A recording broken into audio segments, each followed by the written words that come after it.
The clinic smelled like antiseptic and rain-soaked pavement. It was the kind of grey morning that flattened sound, where even the city felt muted, as if holding its breath. I remember thinking how ordinary it all was, my jacket damp at the cuffs, the receptionist's pen tapping once too often, the hum of the air conditioner struggling against the weather. Routine has a way of lulling you into believing nothing can go wrong. I told myself this was just another checkup.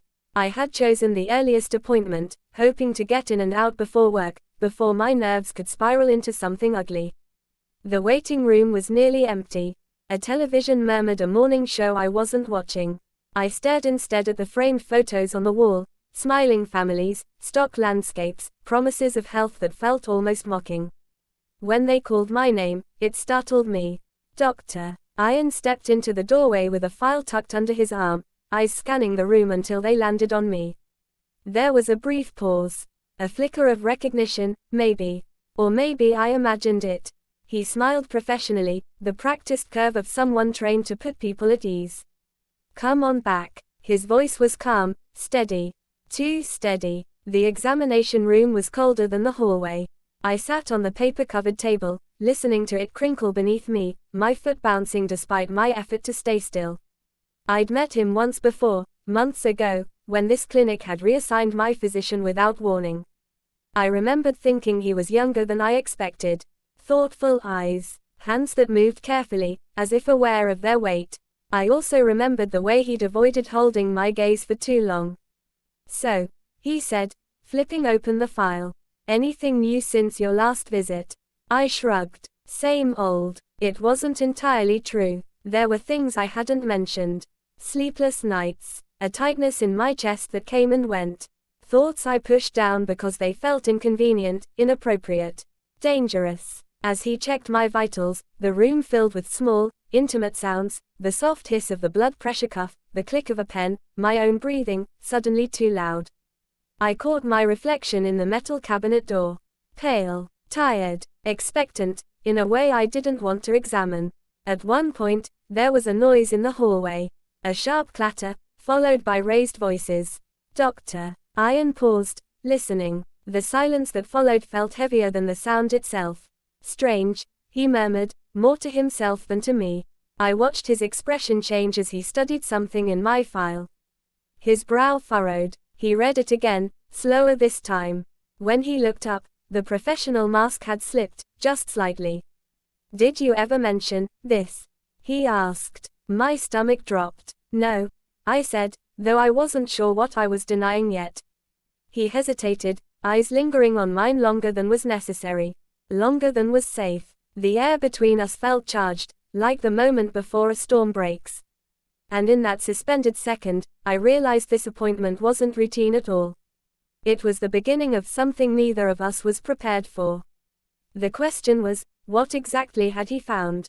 The days after that first appointment slipped back into a rhythm that looked normal from the outside. Mornings began with the same pale light leaking through the curtains of my apartment, the same distant traffic, the same kettle screaming itself hoarse while I stood barefoot on cold tile. My place was small, one bedroom, mismatched furniture, walls that held echoes too easily, but it had become a controlled environment. Predictable, safe, or at least that's what I told myself. Yet something had shifted. I felt it in the pauses between actions. In the way my hand lingered on the mug before lifting it. In how silence no longer felt empty, but crowded. I kept replaying the look on Dr. Ian's face. Not shock exactly, not fear, something closer to recognition, as if he had seen a version of me I'd spent years carefully hiding, even from myself. That thought made my chest tighten every time it surfaced, so I buried it under routine. Work emails, groceries, laundry, anything mechanical enough to stop me from thinking. It didn't work. At night, the rain returned, tapping against the windows with soft insistence. I lay awake, listening to it, staring at the ceiling fan as it rotated lazily above me. My body felt restless, but my mind was worse, pulling threads, asking questions I didn't want answered. Why had he hesitated? Why had his voice changed? And why had I noticed? A week later, the clinic called. I almost didn't answer. The phone buzzed on the counter while I was chopping vegetables, the blade freezing midair as I saw the number. My heart began to pound, irrationally loud. It rang twice more before I forced myself to pick up. Hello. Hi. This is the clinic calling to follow up on your recent visit, the receptionist said. Bright, efficient, harmless. The doctor would like to see you again. If possible, I repeated. Yes. He had some additional questions.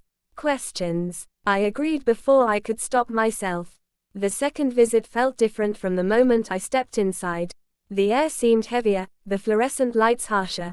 I noticed things I hadn't before, the scuff marks on the floor, the way voices carried through the hallway, the faint smell of coffee mixed with disinfectant. Dr. Ian was already in the room when I arrived. He stood near the window, arms crossed, staring out at the overcast sky. When he turned, there was something guarded in his expression, something carefully assembled. Thanks for coming back, he said. Didn't feel optional, I replied, half joking. He didn't smile. We sat across from each other, no exam table this time. Just 2 chairs pulled closer than necessary. The space between us felt deliberate. Measured. I reviewed your records again, he began. There are inconsistencies. My mouth went dry. Inconsistencies how? He hesitated. I noticed it now, the way he did that, as if weighing not just words, but consequences. Symptoms you didn't report. Patterns that suggest you've been under more stress than you admitted. I let out a short laugh. Everyone's stressed. Not like this. Silence stretched between us. I crossed my arms, mirroring him without realizing it. Defensive. Exposed. There's also something else, he said quietly. Something you should have disclosed. My pulse thudded in my ears. You're a doctor. If you're going to accuse me of something, just say it. His jaw tightened. For a moment, I thought he might back off. Instead, he leaned forward. You're not being honest about your personal life, he said. The words landed harder than any diagnosis. I looked away, focusing on the corner of the room where paint peeled slightly near the baseboard. That's not relevant. It can be, he replied. Especially when it affects your mental and physical health. I swallowed. 1,000 responses rushed to the surface. Deflection, sarcasm, denial, but none of them felt strong enough. Or safe enough. Why do you care? I asked instead. The question hung there, dangerous and naked. For the first time since we'd met, his composure cracked. Just a fracture, but I saw it. He inhaled slowly, as if steadying himself. Because, he said, lowering his voice, I recognize the signs. That was when I noticed how close we were. How the room seemed smaller, the walls pressing in. I could hear the clock ticking. My own breathing. His. You're crossing a line, I whispered. I know. That should have been the end of it. It wasn't. After that, the visits became more frequent. Officially, they were follow-ups. Monitoring. Precautions. Unofficially, they were conversations neither of us admitted we needed. Each time, the tension thickened, layering itself between neutral questions and professional boundaries. He asked about my sleep. I lied. He asked about my appetite. I deflected. He asked about my relationships. I went quiet. In return, I started noticing things about him. The faint dark circles under his eyes. The way he rubbed his thumb against his wedding ring when he was thinking, something I hadn't noticed before. Something that unsettled me more than it should have. One afternoon, as rain hammered the windows harder than usual, the clinic was eerily empty. A power issue, someone said. Half the appointments cancelled. Dr. Ian closed the door behind me. The click sounded too loud. I shouldn't be doing this, he said, not meeting my eyes. Then don't, I replied, though my voice lacked conviction. He finally looked at me then, and the intensity in his gaze made my breath hitch. I need to ask you something. Off the record. Every instinct screamed at me to leave. To stand up, open the door, return to the safety of ignorance. I stayed. When was the last time you felt seen? He asked. The question pierced deeper than anything else he'd said. I thought of my apartment. The quiet. The careful way I lived. The secrets folded neatly inside me like letters never sent. I don't know, I said honestly. Something shifted in his expression, relief, maybe. Or understanding. He nodded slowly, as if confirming something he'd already suspected. Neither of us moved. Outside, thunder rolled, distant but growing closer. The lights flickered once, twice, then steadied. My heart was racing now, a warning bell I ignored. I realized then that this wasn't about health anymore. It was about two men standing on the edge of something forbidden, pretending it was still just a conversation. And the most dangerous part wasn't what had already been said. It was what hadn't. The storm broke the same night everything else did. I was lying on my couch, lights off, rain streaking down the windows like the city was trying to wash itself clean. My phone buzzed once on the coffee table. I ignored it. Then again. The third time, the sound felt sharper, almost accusatory. Unknown number. I knew who it was before I answered. I shouldn't be calling, doctor. Ian said the moment I picked up. His voice was lower than usual, stripped of its clinical calm. In the background, I could hear something faint, traffic, maybe. Or wind. Then don't, I said, repeating my own words from the clinic, though they carried even less weight now. There was a pause, a long one. I need to see you, he said. My chest tightened. This is a bad idea. I know. That made it worse. An hour later, I was standing outside his house. It wasn't what I expected. Not cold or sterile like the clinic. It was quiet, suburban. A soft yellow light glowed from behind drawn curtains. A car I didn't recognize was missing from the driveway, and that absence felt louder than any sound. I hesitated on the porch, rain soaking into my jacket, my hand hovering inches from the doorbell. Every rational thought told me to leave.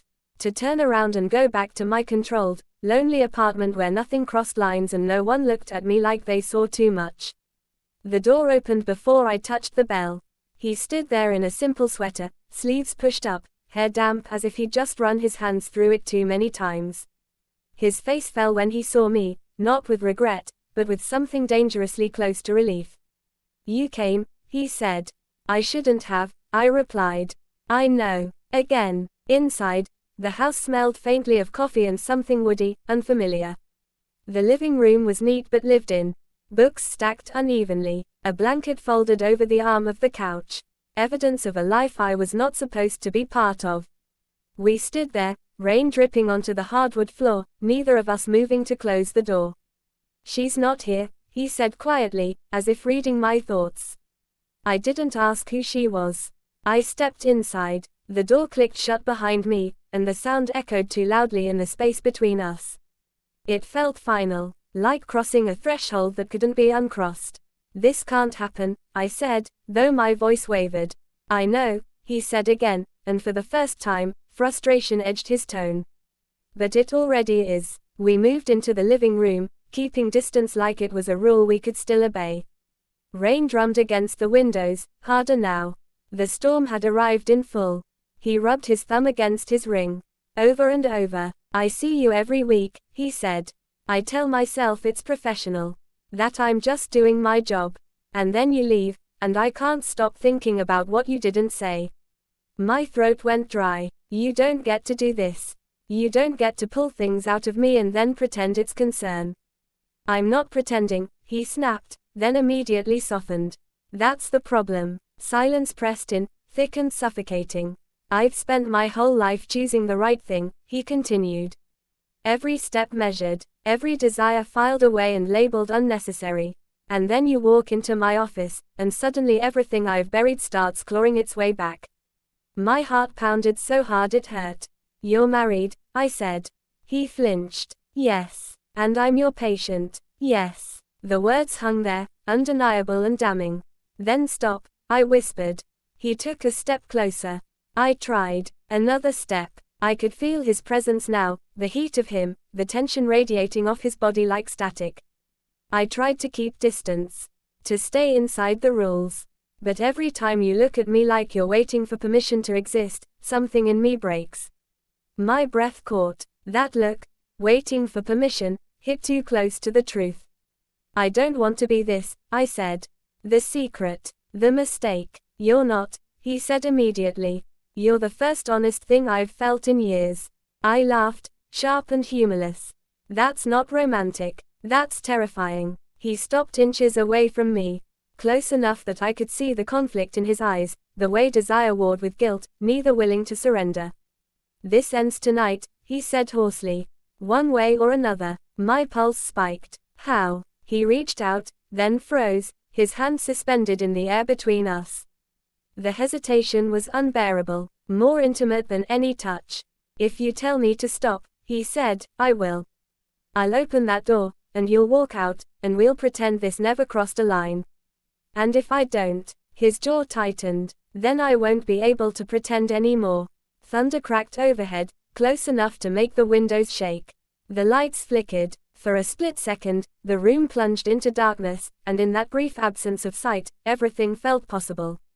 And irreversible. The lights came back. His hand was still there, waiting. I thought of the careful life I'd built. The quiet apartment. The nights spent convincing myself loneliness was safer than longing. I thought of the way he looked at me, not as a problem to be solved, but as someone worth seeing. My mouth opened, closed. If I spoke, everything would change. If I stayed silent, that would be an answer too. The storm raged outside, impatient, relentless. And standing there, heart racing, breath shallow, I realized the real cliff wasn't what would happen if I said yes. It was what would happen to both of us if I didn't. The rain had slowed to a steady drizzle by the time we moved to the couch, each of us careful to maintain an invisible line that felt thinner with every heartbeat. The room smelled faintly of wet wood and coffee, comforting and intimate at once. I noticed how his sleeves were rolled up to his elbows, the pale skin of his forearms exposed, slight tremors running through them whenever his hand twitched. I wanted to tell myself it was just nerves. That this was only tension built from long days, from responsibilities he couldn't escape, from me being the wrong kind of complication. But the way he looked at me made it impossible to ignore. "Why are we here?" I asked, though my voice was barely a whisper.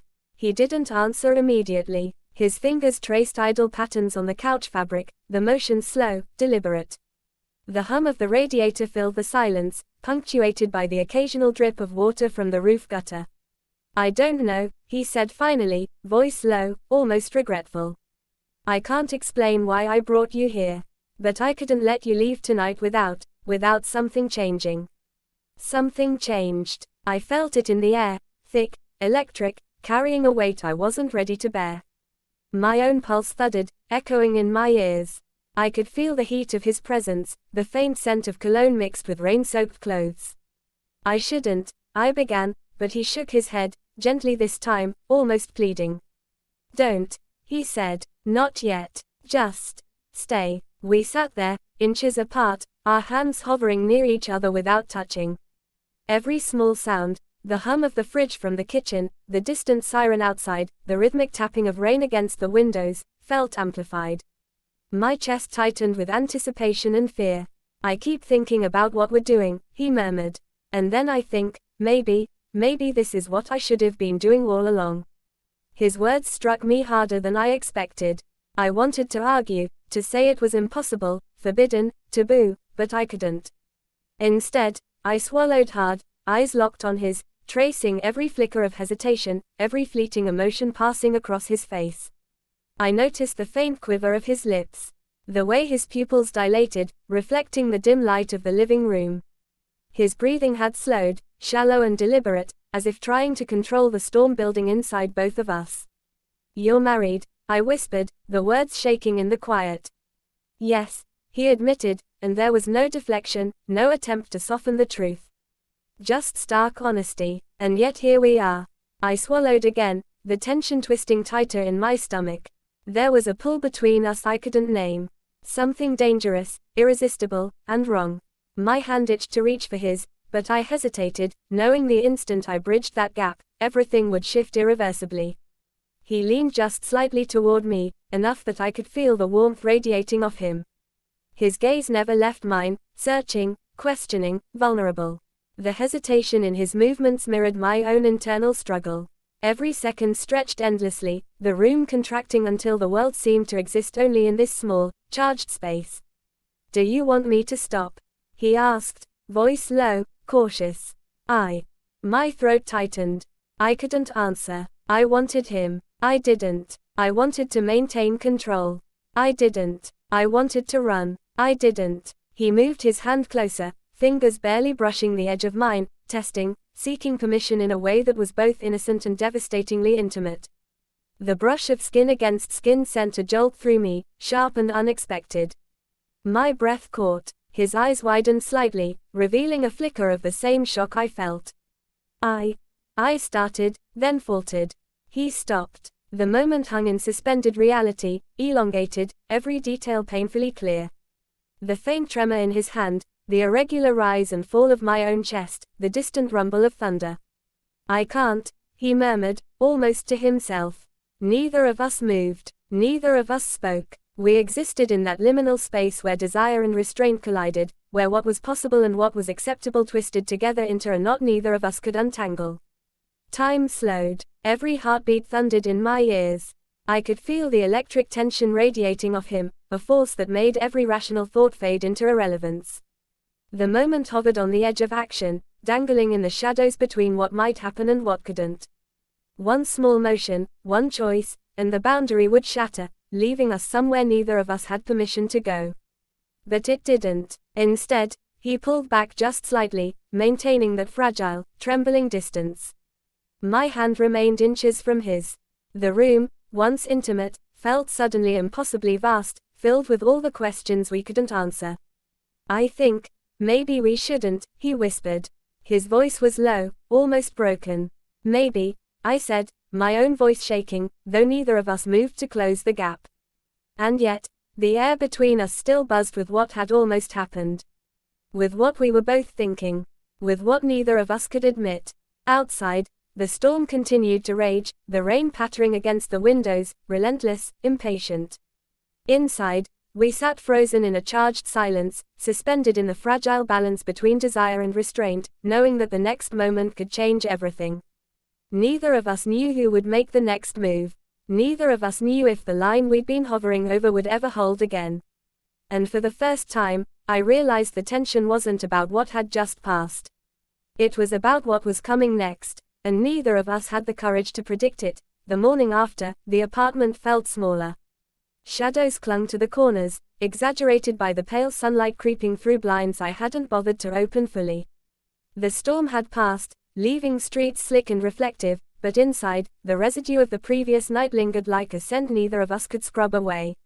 I moved mechanically, coffee, toast, emails, but every action felt heavier. My thoughts kept circling back to him, to the brush of his hand, the tension that had hung between us. I had expected clarity, maybe relief, after pulling back, but there was only a hollow echo of what could have happened. A memory sharp enough to make my chest ache, but distant enough to leave me questioning if I had imagined parts of it. When my phone buzzed mid-morning, I froze. It was a message from him. I keep thinking about last night. About what almost happened. We need to talk. Soon. The words were simple, neutral even, but their weight slammed into me like a tidal wave. My stomach twisted. Desire, guilt, curiosity, fear, they all tangled inside me, impossible to sort. I stared at the message, thumb hovering over the screen, unable to respond. At work, I noticed every shadow, every passing glance, and imagined him watching me, thinking of the same forbidden possibilities. The ordinary office noises, the printer, the phone ringing, keyboards clacking, felt amplified, like the world was holding its breath with me. Later that evening, he arrived at the clinic for another scheduled visit. Nothing official had changed, yet everything had. We exchanged the usual pleasantries, but the words felt brittle, fragile. The tension between us had morphed into something denser, more oppressive. He asked me to sit in the consultation room first. I did, the paper on the exam table crinkling under my weight, echoing in the quiet room. He entered moments later, carrying his file and the weight of unspoken admissions. "Good to see you," he said, though the smile didn't reach his eyes. "Yeah," I replied, keeping my voice even, neutral, though my stomach was a knot of nerves. For a while, we spoke about nothing, symptoms, lifestyle, exercise routines. Every word was cautious, careful, but each carried the invisible shadow of the previous night. I caught his gaze lingering on me longer than was professional, and my pulse jumped. I looked away, focusing on the calendar on the wall, the ticking of the clock, the soft hum of the fluorescent lights.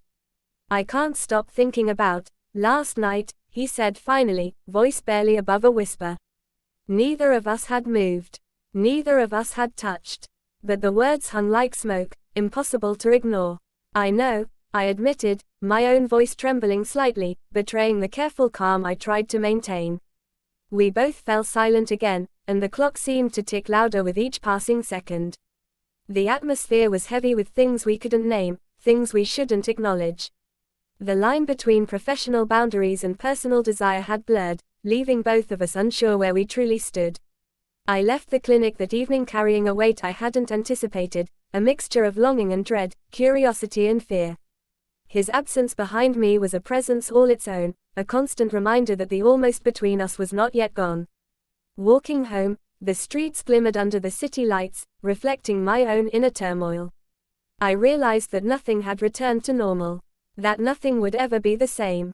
That the choices we made, or didn't make, would ripple forward, shaping moments we couldn't yet imagine.